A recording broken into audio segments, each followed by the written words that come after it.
you didn't do it, you wouldn't have a country. It wouldn't be sustainable. So I'm honored to have done it. Markets are roiled, retirement savings taking a hit, 401ks becoming 201ks. People are genuinely scared. As I've said in the past, no one creates leverage for himself like President Trump. This shoot first, then aim approach is making Americans' lives much worse with no actual plan and doesn't make any sense. Hello, everyone. I'm Major Garrett in Washington. Tonight on America Decides, Liberation Day, the sequel. You might remember the first Liberation Day. Well, that felt pretty confining because markets were very volatile and mostly down. Consumers, retails fretting about higher prices. CEOs writing about potential recession chances increasing. The bond markets getting spooked. And that brought us to Liberation Day, the sequel. Midday today, when President Trump announced a 90-day pause on his planned reciprocal tariffs. Everyone gets a break except China. Tariffs against the world's second largest economy, that's China's, will now rise from 104% to a scheduled 125% tariff rate. Earlier today, China increased its retaliatory duties on U.S. imports to 84%. No word yet from Beijing on the latest increase from the Trump White House. China is the most imbalanced economy in the history of the modern world, and they are the biggest source of the U.S. trade problems. On Wall Street, well, the market flashed between red and green before, and this is the only word for it, skyrocketing after the president's announcement. The Dow surged 2,900 points up. The S&P 500 posted its biggest gain since 2008. And all we can now prepare for, I guess, is an elaborate game of let's make a deal. A deal's going to be made with China. A deal's going to be made with every one of them. And there'll be fair deals. I just want fair. I want to start tonight with Jill Schlesinger, who joins us from New York. Jill, you are very expert at this, but even by your long-standing expertise, today was a wild day. Yeah, I mean, it's funny that you mentioned 2008 because that's exactly the feeling I got, that I remembered feeling in the October of 2008 where the market was collapsing and then there was some sort of deal to bail out the banks and then it finally went up. So all of this does feel a little bit eerie. To be clear, though, at that time we were facing a massive financial and housing crisis. We're not there now. And this dive and now the recovery feels self-inflicted. And I think that's the frustrating thing from the point of view of an investor, which is, why do we have to go through this? Couldn't we just do the 10% from the beginning? And Jill, I'm so glad you mentioned the 10% because that gets sort of lost in the headlines about this. So that 10% tariff rate, which now the White House describes as a floor, still exists.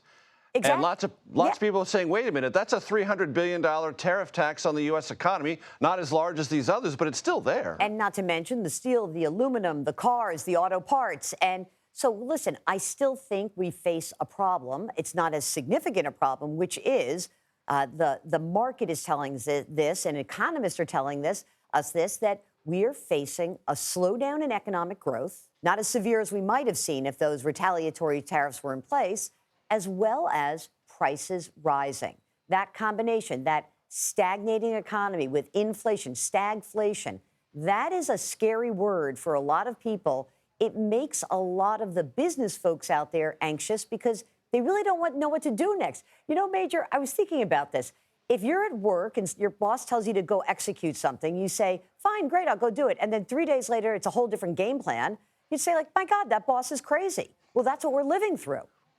What about China and the tariffs that the president announced increasing today? How does that filter through all this? Well, I mean, I think it's going to be interesting to see what China does next. Remember that China has been preparing for this moment since election night. So they have been very skillful in not talking too much. They're building alliances with what were formerly enemies, and they are now talking about opening up alliances. I think there's a bit of a fear among the geopolitical part of this that we are pushing China into the arms of some of our allies. So I think these deals need to get done pretty quickly. Otherwise, remember, China is a huge supplier. China is also a consumer of our goods, not in the same scale, but they are. And so it's a huge market. It's going to be interesting to see how we get to the end of these negotiations, Major. One last thing, not to bring you down, because I don't want to do that to you, buddy. But we talked about that big rise in 2008. The U.S. stock market during the financial crisis did not bottom out until 2009. So it's going to be a bumpy ride, everyone. Hang on.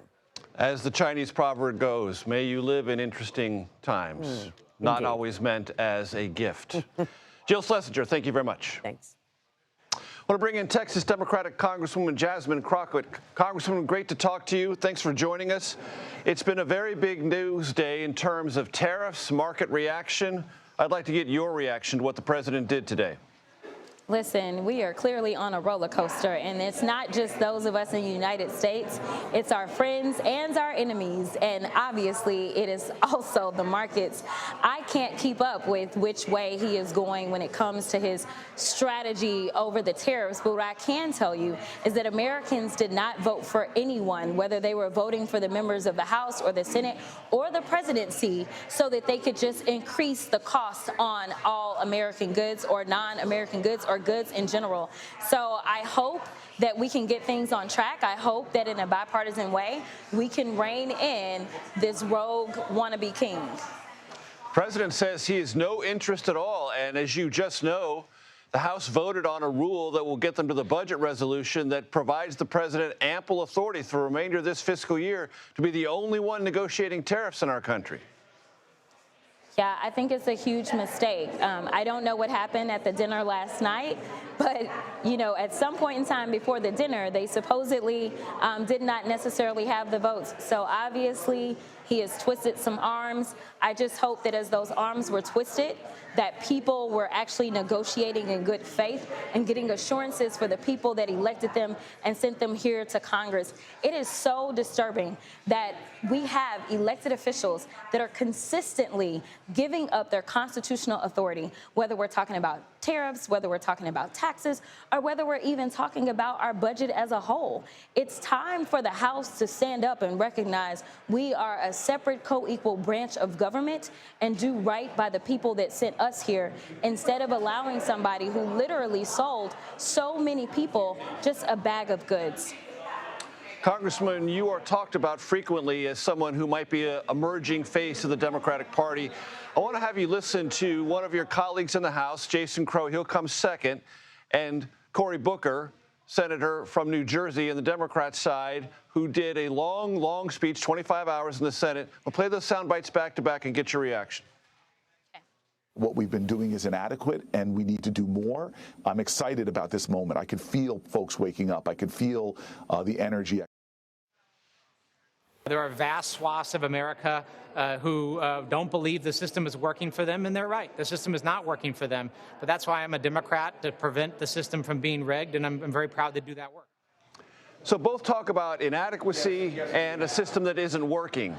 How do you evaluate that? Yeah, I think that they're absolutely right. I think that, number one, it's important that people understand that we know their pain, right? I traveled this country obviously advocating to make sure that Kamala Harris would become the next president of the United States. And as I traveled, I heard from so many people that just felt like government was broken. And so here it was, we kept talking about how we were going to make things better and that we were going to do things better. But most people said the system is already failed. I mean, so why are we going to try to fix something that we know has never worked for us? And so I think that that is why they were curious about this guy who decided he wanted to take a sledgehammer to everything in our systems. I think that people are waking up and saying, well, wait a minute now, you can't get rid of the entire foundation. We at least need a foundation so that we can have something to build upon. But I think that it is important that people know that we are listening and we hear that they are in pain, and we are going to do more than just be the opposition, but we are also going to give them something that they can bank on. We are going to give them the policies and a system that will start to be reflective of all people. Congresswoman, you've been very critical of the Trump administration's deportations and immigration policy writ large. Yet the polling data, which shows some wobbliness of favorability for the president on the economy, consistently shows a majority of Americans, it might be a slim majority, but still a majority of Americans back him up on immigration. Are you getting something wrong in interpreting where the public on that issue actually is? No, I'm not. One of the things that I hate about polling is that it is a very stagnant data point instead of doing something like having a focus group where you can have an actual conversation. I don't know exactly how these questions are being asked, but one thing that I can tell you is that if you sit down and you say, are you okay with your grocery prices? Are you okay with the fact that housing prices are going up? And you start to connect how important it is for us to have immigrants that are contributing to our country in this way, then people may start to shift. I just had a group in my office not even an hour ago explaining that we need to do more on immigration because they don't have the workers that they need, and they are in the construction realm. So I am telling you that this is a failed thing, but we've got to do better to connect the dots and let people know the reason you can't afford a home is because of these failed immigration policies. The reason you're not going to be able to afford your food is because of these failed immigration policies. And the same can go for the hospitality industries, where we have so many of those in the hospitality industry that are saying they do not have the workers that they need right now. Congresswoman, as you well know, the Trump administration has ordered throughout the federal government restrictions or a complete banning of anything dealing with diversity, equity, inclusion. It's also using the power of the federal government with major universities and funding on things related to diversity, equity, inclusion. I know you oppose that. Why, and what do you think the dangers therein are? Yeah, I mean, as far as I'm concerned, this is a workaround for getting around the Civil Rights Act. They are packaging it up in a very different way. But the goals of diversity, equity, and inclusion have always been to really more so elaborate on the Civil Rights Act. And I think that that is what is so scary for so many Black Americans that look at a colleague that I never got to serve at, but they look at the stories of the John Lewises, and they know the struggles, they know the fights that so many that came before us engaged in, only to have people trample upon that progress and say, you know what, you are not enough. And just to prove it, we are going to defund you. That doesn't make sense. And honestly, it is not what's best for America. What I always tell people is that as someone who had a business major with an emphasis in finance, you always wanted a diverse portfolio. You always want diversity when it comes to our energy, as someone who had to deal with the winter storm in Texas. So why is it that diversity somehow is now the boogeyman and is bad when it comes to our workforce? When you are trying to market and make sure that you can make money from all Americans, you may want to engage in the perspective of all Americans to make sure that your product can get there. And I'll give you this final example. We saw that Target decided that they were going to get rid of diversity, equity, and inclusion. So guess what? We took our diverse dollars elsewhere. In fact, it was Costco that said that they were going to embrace diversity, equity, and inclusion. And what have you seen? You have seen record growth from Costco at a time in which Donald Trump is killing our economy. So if you want to survive, if you actually want to do better and thrive, then my guess is that you should embrace diversity, equity, and inclusion, because that's who we are in this country. It is the American thing. Texas Democratic Congresswoman Jasmine Crockett, thank you. I appreciate the time. Thank you. We always have a big show here on America Decides. I'm proud of that, but tonight we have a really, really big show. It includes former Ohio Governor John Kasich and his new book about transforming communities around the country, motivated by faith.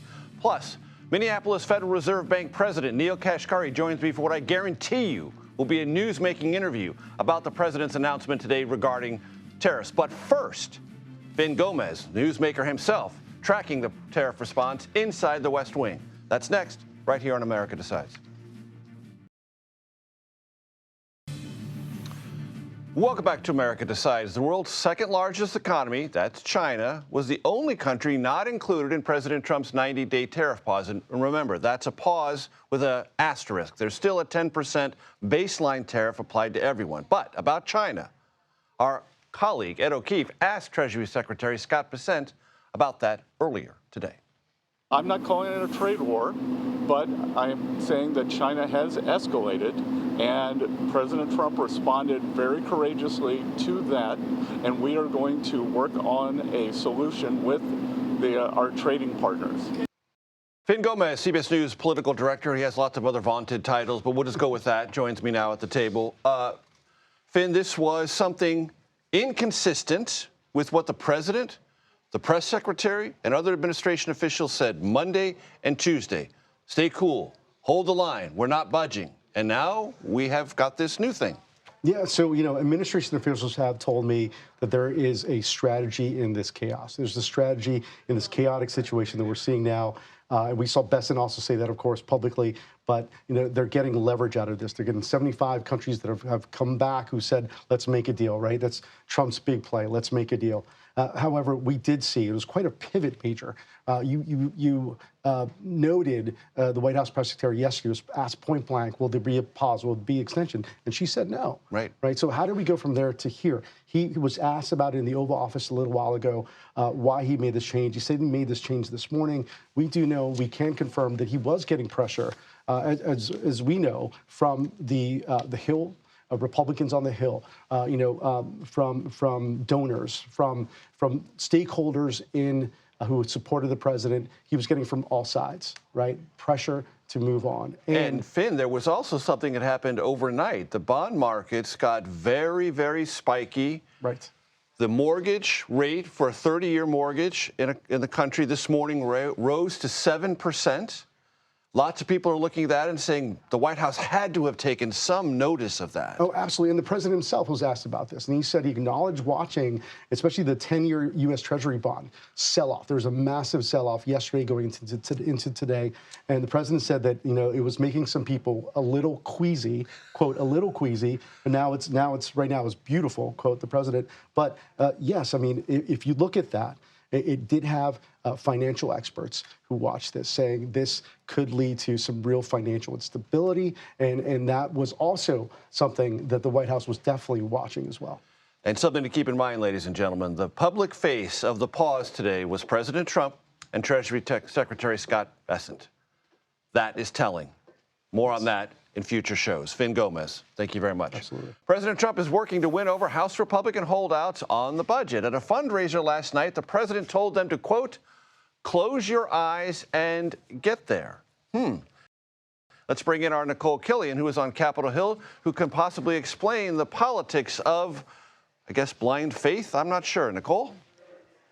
Yeah, well, obviously, we saw the Senate take action on this budget resolution, which, just to be clear, is not the actual legislative proposal to advance the president's agenda, but more or less the legislative vehicle, the blueprint, if you will, to guide the process. So the Senate passed their version over the weekend. Now it's the House's turn. A short time ago, this measure did clear a key procedural hurdle, but there are still some members who have some reservations, and really the reason is because there's still kind of two different approaches to how Senate Republicans and House Republicans want to approach this budget resolution. In terms of the Senate measure, they have proposed cuts maybe around $4 billion.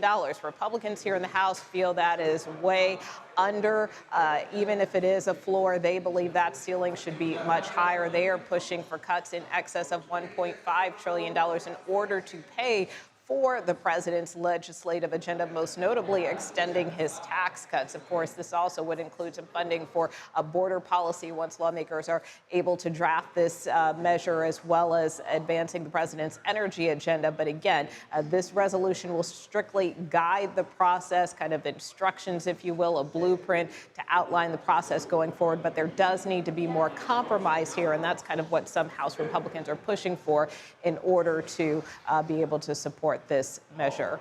And Nicole, as you've been reporting all week, the whole tariff conversation has, if nothing else, been a kind of political distraction. Does this pause in any way change the underlying politics for House Republicans as they consider this bigger budget question? Well, it may give them some breathing room, certainly, because there were some questions about its ability to advance, particularly if these harsher tariffs were to come down. Of course, now that we're in this pause, I think once again, lawmakers are taking a wait-and-see approach. I think it's interesting to pick up where you left off with Finn from the standpoint of Secretary Bessent was supposed to be up here on Capitol Hill talking to House Republicans about not only the budget resolution, but also this tariff plan. And then he didn't come, only to find out that this pause did take effect. There was also the U.S. Trade Representative Jamieson Greer up here on Capitol Hill for a second straight day, and finding out and really being questioned on this pause in the middle of the hearing. Even after the hearing, we tried to press him about whether or not he actually knew about this pause before testifying here on Capitol Hill. He did not respond to our questions, Major. Who knows what, when? Nicole Killian, thank you. Federal judges blocked the deportation of several alleged migrant gang members under the Alien Enemies Act, the latest on the court battle over presidential power and how the Trump administration is responding. That's next, right here on America Decides. Welcome back to America Decides. Federal judges in New York and Texas have temporarily blocked the deportation of several Venezuelan migrants. Earlier this week, the Supreme Court allowed the Trump administration to continue removing alleged gang members using the Alien Enemies Act. But the Supreme Court said due process rights had to be acknowledged and at least in some way adhered to. Scott McFarland joins me now at the table. Scott, catch us up on what these Texas and New York rulings might mean today. This is all being done piecemeal now, Major, whereas a few weeks ago when that order was made nationwide, no use of that Alien Enemies Act until further notice, till the court can review it. Supreme Court has kind of sent it back, saying you can resume those deportations, but you have to have due process if you do it. Two federal judges have said not against the people who've sued in my court. So in the Southern District of Texas, a judge has said a certain group of Venezuelan nationals are to be protected from deportation until there's a further review. In the Southern District of New York, a judge has said certain people who live there no longer can be deported under the Alien Enemies Act until there's further review. This is all happening episodically in different parts of the country. The blanket order is gone. And again, Scott, I just want to reinforce this every time we bring this conversation up. This intervention judicially is not to free these people. It is to, in some way, place some due process over the process by which they might go to El Salvador, not to be released freely back in the United States. Yeah, the March 15th deportations on those flights we just showed were done without court review. There was no due process for the people deported, according to those who've sued. The Supreme Court says you can resume those deportations, but you have to have some form of due process. Yeah, they can stay locked up. Yes, they can still be deported the traditional way, but if you want to use this 1798 Alien Enemies Act, you have to give them some due process. But that's the key issue, Major. It's not clear to everybody what that's going to be. And what that's going to look like. What that's going to look like. And you can just bet all of this is going to come back through the courts, through new suits, if they try deportations again, and due process is in the eye of the beholder. Scott, I want to play you a soundbite from a wife of Kilmar Abrego Garcia, who is in El Salvador, who the administration has conceded in legal filings was deported through an administrative error. This is his wife. Let's listen to her today. It's been 28 days since I lost on my husband. Since his children hugged him, since his mother kissed him, since his brother has talked to him. Where are we with that? That's Jennifer Vasquez, his wife. The Supreme Court's going to decide whether he should come back to the United States immediately or if there's going to be more hearings. The bottom line here, Major, is a little different. The Department of Justice says they can't get him back because he's in El Salvador. The Supreme Court's got to weigh that, whether once people are deported, if they can never come back again. Even though there was an administrative error. Scott McFarland, thank you very much. Next, Minneapolis Federal Bank President Neil Kashkari on his take on inflation, tariffs, and possible future Fed moves. Stay here. You're going to want to hear what he has to say. Coming up right here on America Decides. Welcome back to America Decides. Thanks so much for staying with us. You're going to be very glad you did. As we've discussed, President Trump announced today, midday, that he's raising tariffs on China to 125% and then pausing reciprocal tariffs for all other countries. There's an asterisk there. I mentioned it earlier. 10% baseline tariff rate applies everywhere. Here's how the president defended what can only be viewed as a pivot today. We don't want to hurt countries that don't need to be heard, and they all want to negotiate. The only problem is, you know, you can only do so many at one time. It's like, we want to do it right. We want to get it right. We want to take care of them, but we have to take care of our country. Neil Kashkari joins me now. He is the president and CEO of the Federal Reserve Bank of Minneapolis. Neil, boy, it's great to have you with us on this day. You wrote a piece this morning. Lots of people were reading it and talking about it. It carried the headline, Potential Implications of Announced Tariffs for Monetary Policy. How would you rewrite that now? Well, it's good to see you, Major. Obviously, things have changed quite dramatically this afternoon with the president announcing the 90-day pause. I focus on two main elements in my piece. One was the size of the tariffs that had been announced, and that's now, at least temporarily for 90 days, been revised lower. Then the second was just the uncertainty that this trade war has created. We've heard from a lot of businesses that are saying we're nervous about investing because the environment is so uncertain. And so I think the analysis on the inflation impacts of tariffs, you may bring that down a little bit if this pause endures. But right now, we're still in a highly uncertain environment. And so I hope we can get to a place where there's enduring clarity for markets and for investors and also for central bankers as we're trying to figure out the path of monetary policy. And Neil, picking up on what you just said, does that uncertainty create problems for risk of inflation, risk of recession that are not dealt with by the pause in the tariffs? Yeah, the uncertainty is one thing that could cause a downturn in the economy. So uncertainty by itself is not likely going to create inflation, but it could slow the economy down because if everybody pulls back and they don't spend and businesses don't invest, the economy will slow and in extreme cases could even tip into a recession. And so that makes me concerned about the underlying strength of the U.S. economy and the strength of the labor market. The Federal Reserve, one of our goals is to try to achieve maximum employment. So we watch the labor market very closely. The tariffs, on the other hand, potentially can cause inflation. And so, you know, we'll have to see because the president, of course, announced a 90-day pause, higher tariffs on China. How is this all going to play out? Of course, we're going to have to wait and see. So I want to read from your piece, Neil, with your permission. Given the paramount importance of keeping long-run inflation expectations anchored and the likely boost to near-term inflation from tariffs, the bar for cutting rates, even in the face of a weakened economy and potentially increased unemployment, is higher. You wrote that. Is that still true, meaning the bar for cutting rates in the near term is still very high? It is, in my mind, I'm only speaking for myself, it is high because we've had 4 years of elevated inflation. If we had had 4 years of 2% inflation or lower than that, then I would be much more comfortable saying, well, these tariffs are probably only going to have a temporary effect on inflation. But given that we've all lived through 4 years of inflation and we're still not back down to our 2% target, that makes me nervous. We talk about this as a potential unanchoring of inflation expectations. And what that means is if everybody expects high inflation, people actually adjust their behavior and it becomes a self-fulfilling cycle. We want to make sure that doesn't happen. You also write, Neil, and I want to ask you more about this, while market data for long-run inflation expectations have not moved much in recent weeks, there has been a sharp move upward in measures of near-term inflation expectations. And that is important, you wrote, to watch. We were just sort of teasing that out a little bit. What are you and the Fed going to be watching? What should ordinary Americans trying to guess the Fed's next move be watching?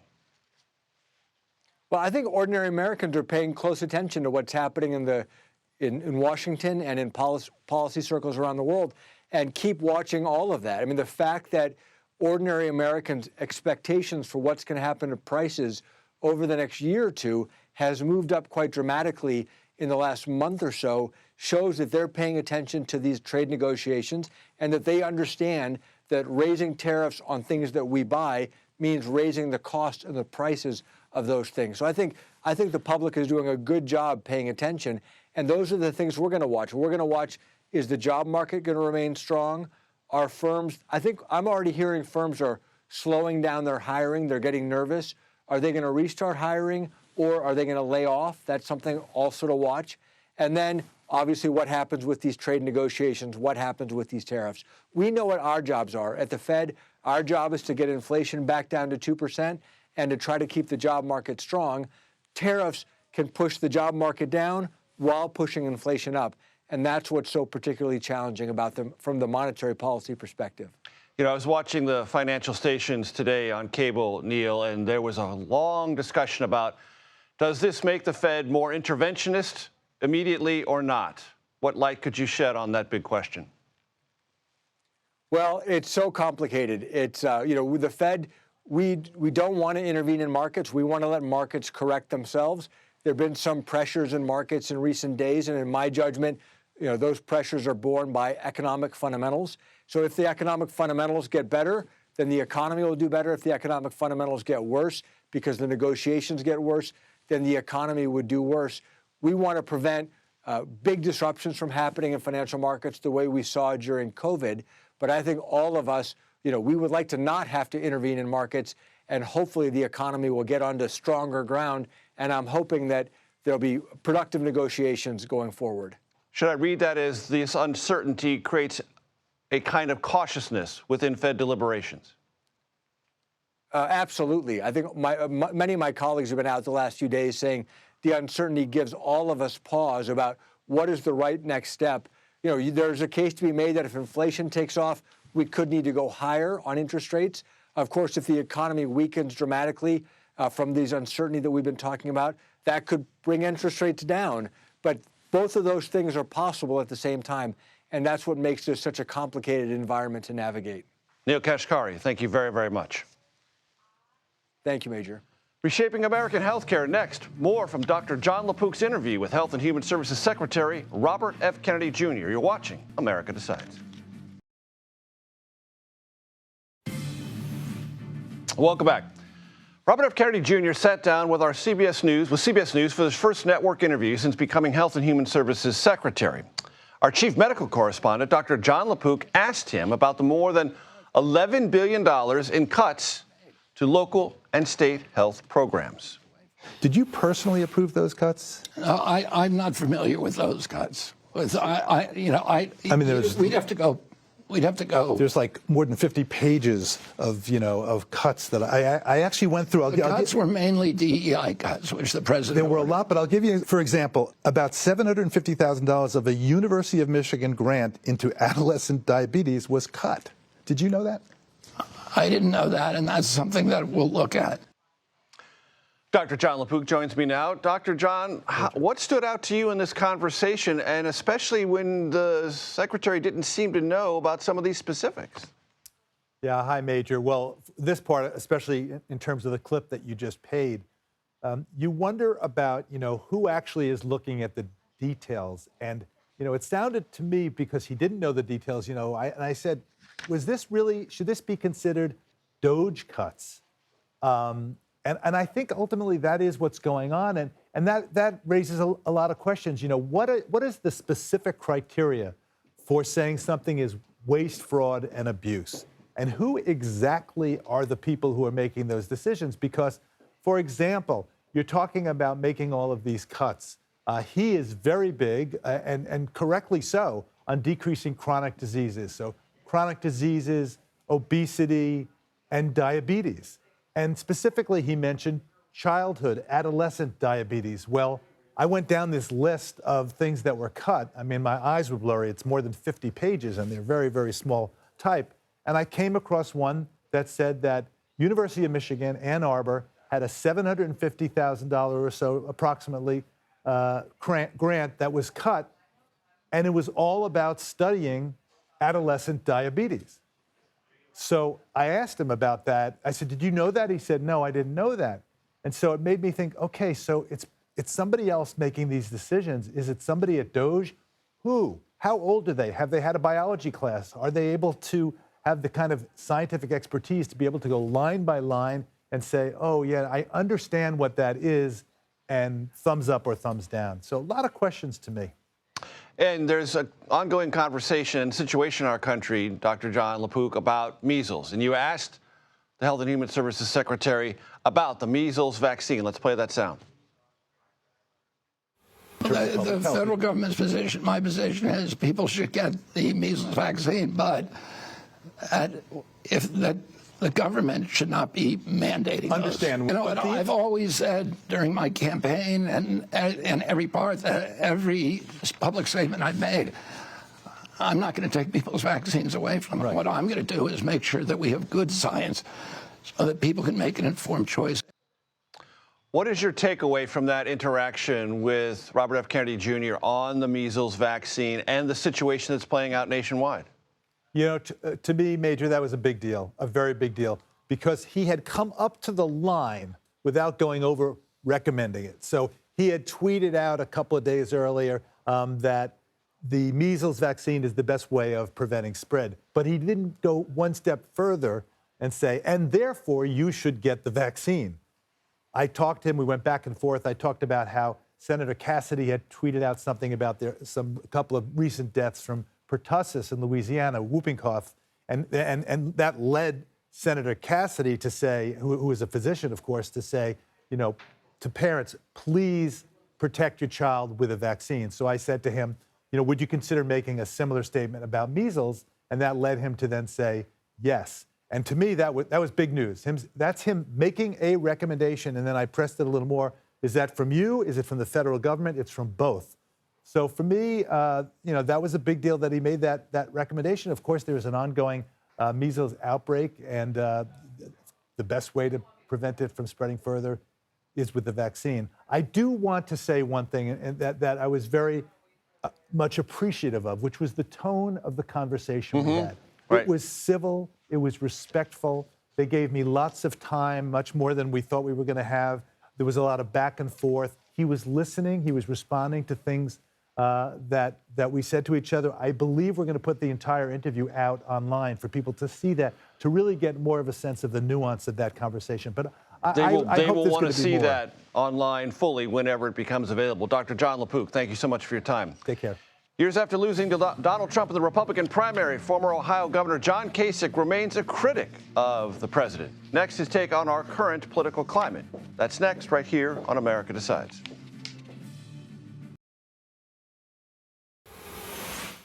I've stood on a stage and watched with amazement as candidates wallowed in the mud, viciously attacked one another, called each other liars, and disparaged each other's character. Welcome back. That was former Ohio Republican Governor John Kasich almost 9 years ago to the day in the final weeks of his presidential campaign. Unlike a majority of the Republicans who ran in 2016 and Republicans writ large since then, who have embraced President Trump, Kasich has remained a pretty steadfast critic, and he joins me now. I also want to show you some pictures from the early 1990s of John Kasich on Capitol Hill. The only reason I want to show you those pictures is because that's when John Kasich and I first met. That's how long we've known each other. That's John Kasich, Newt Gingrich, Bob Dole. There he is in the House Press Gallery, talking no doubt about the budget and other matters, and that's with Pete Domenici, the late chairman of the Senate Budget Committee from New Mexico. John, it's great to see you. Thanks for joining us. Thank you, Major. We have lots to talk about, but I want to talk about the book that you're thank you. here to talk about. Heaven Help Us: How Faith Communities Inspire Hope, Strengthen Neighborhoods, and Build the Future. You've written into this space a lot. This is like your third book in this idea of individual Americans harnessing their own courage, taking risks to help those in their communities. But this one says they can't operate by themselves. They need a broader faith community. Why have you made that leap? Well, it's because if you're a politician and you want to run for office, you need a clubhouse because you got to have people gathered somewhere. And I felt, Major, that if people can be connected to their church, their synagogue, or their mosque, and they have an idea, whatever it is, whether it's about human trafficking, whether it's about poverty, whether it's about hunger, whether it's about autism, drug addiction, homelessness, anything, that if you go into your institution and you make a presentation, that you are likely to get support from that institution, the church, the synagogue, or mosque, and then you will have people that will help you. So it's a lot easier to accomplish big things, or very impactful things, I should say, by being in a group rather than by yourself. And a theme in the book is that you fear that there is a pulling away from religious institutions and religious groups. Too much judgment. People feel like religion's just old-fashioned. And, you know, for me, it's real simple. It's love God and love your neighbor. And with that, you build faith, and with faith comes this ability to take an idea in your head and actually do something to improve our society, our neighborhoods. Because as we know, everything that changes comes from the bottom up. And this has the ability to change things from the bottom up. And we think about Martin Luther King, civil rights, bottom up. I mean, women's rights, bottom up. And that's what I'm trying to do here. And I actually wrote the book because pastors were being pressured into adopting politics, okay, in the pulpit. And I didn't like that idea, and I gathered some theologians, world-class theologians, to try to talk about what it means to be a person of faith. And it was easier to get the votes for the budget in Washington than it was to get the theologians to agree on anything. So somebody said, why don't you write your own book? And I guess purpose of it is, when people are frustrated today, this is something they can do. Even if they're out protesting, this is something they can do virtually every day. Secondly, it can help rebuild faith in these institutions. And thirdly, I think there's not a better time than for us to be talking about something positive. And it's the danger. You know, you've written books. When you write something positive, kind of people wonder. Then they start reading the book. I find when they start to read these stories, they're like, wow, I didn't know that's what this was going to be about. And wow, that's inspiring. So I'm very pleased with it. Good. Congratulations on it. Now, I want to talk to you about the here and now. Yes. When I covered you in the 90s, most Republicans were for free trade. You voted for NAFTA. They were open-minded about the idea that a global economy that's interconnected over time creates prosperity there and here. President Trump has a fundamentally different attitude, though as we're talking, just moments ago, he's created a 90-day pause on the tariffs he set in motion. How do you evaluate that? Did Trump back away from his own Well, I think tactic? I think a lot of his friends, just really pounded on him. Wealthy I don't know friends. who they are. Wealthy friends. Well, yeah, maybe, and maybe some not so, well, probably wealthy friends. And they said to him, you're going to ruin everything here because this is not sustainable. You can't have a trade war with the entire world. And you saw the market cratering. And then I think finally at some point he goes, yeah, you're probably right. So he's keeping the pressure on China because, nobody in America likes China, right? So that's easy. And he gives a 90-day pause. To everybody else. Yeah, but here's the problem. Major, the problem with this is, and it includes even a foreign policy when we talk about places like Ukraine, can countries count on America? And I think there's going to be real doubt in their mind. And I don't know how you ever get trust back, fully trust back. Does that mean we're a victim of whatever the presidential election is? Because there doesn't seem to be consistency in terms of who America is. And so this is a very dangerous thing. We're disrupting the global order that has made people richer and safer in this world by trying something that is sort of based on we've been a victim. And in America, we're a victim? Really? Yeah, I mean, have some countries, gotten a free ride from us? Sure. Should we have dealt with that individually? Absolutely. But the idea that we're a victim, we live longer, we're healthier, we have more stuff, as Americans, we got more things, and I just reject the idea of victimization. And some of it's carried to domestic politics. And yet you know from your own experience in 2016 within the Republican Party primaries, it sold. It sold nationally in 2016, didn't in 2020, but it sold even better in 2024. Well, I think, first of all... what does that tell you? Well, I think in 2024 they had a very flawed candidate. I mean, I think, I'm not trying to really attack Harris on this, but when somebody asked a question to her, do you think the boys should be playing in the same league as girls in basketball? And it took her half an hour to figure out how to answer that. They drifted too far away, too politically correct, too, I guess they call it woke, whatever. And I think she was a flawed candidate, and at the same time, a flawed process where, one of the things I got to blame you media people is well, I'm part of the media too, is that this kind of covering up of Biden's situation. So it was just really bungled. And that doesn't mean that if all things had been right, everything would have worked out, because I personally think the Democrats have drifted too far to the left. And so there's a pendulum that went way up here, and now the Republicans are bringing it back. And my fear is it's going to go way out here.